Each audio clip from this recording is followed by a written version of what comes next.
ఒక ఒంట్లోనే కాపురమున్న శివుడు పార్వతీ శతమానం భవతి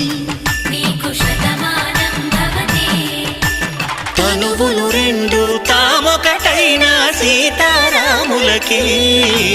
శతమానం భవతి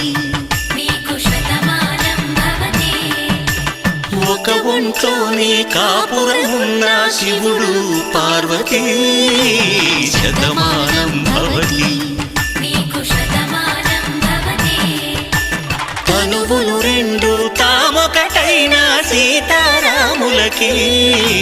శతమానం భవతి